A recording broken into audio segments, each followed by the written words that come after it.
Have you ever been manipulated into doing something that you normally wouldn't do? Maybe you weren't aware of it at the time, and you realized you were duped after the fact.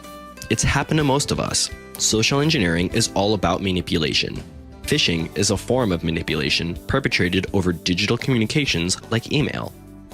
By sending out massive amounts of phishing emails, social engineers attempt to find a few gullible victims to get their hands on things like usernames, passwords, and credit card details.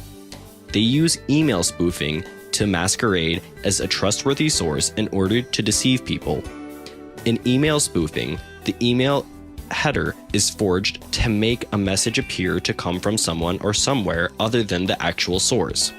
They lure unsuspecting victims by making the email look as though it were sent from your bank, a popular social website, one of your personal friends, or just about any legitimate source.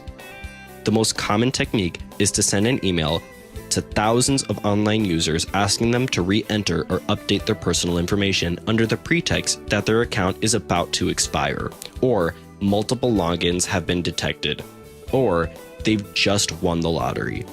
The message often directs users to enter their details at a fake website whose look and feel are almost identical to the legitimate one. The fake website either collects the confidential information you enter, or it is riddled with malware that will infect your computer or smartphone. Once infected, these cybercriminals can steal your credentials by monitoring and intercepting your keystrokes, or grabbing screenshots to steal your personal details and login credentials. Even worse, they can turn your computer into a robot to perpetrate their crimes without you even knowing it. Phishers are often very organized and connected.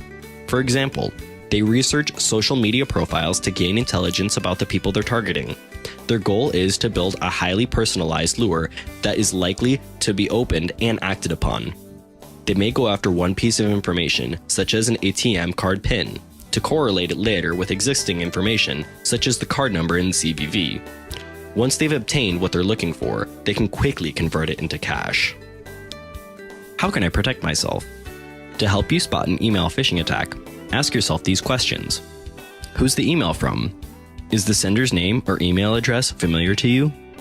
Does it use a webmail account like Hotmail when it claims to be from your bank?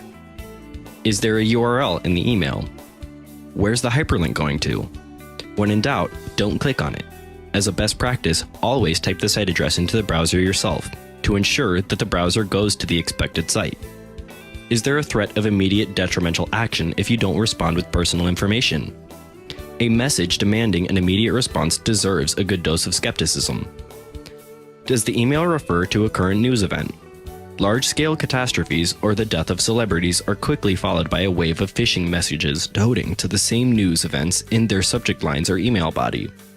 Phishers are hoping that overeager users will let their guard down and click on the links in their haste for more information.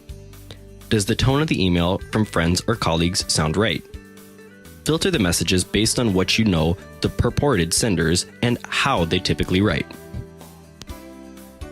The single most important key to avoiding social engineering attacks is to not give sensitive information to anyone unless you can verify that they are who they claim to be, and that they have a legitimate need for access to the information.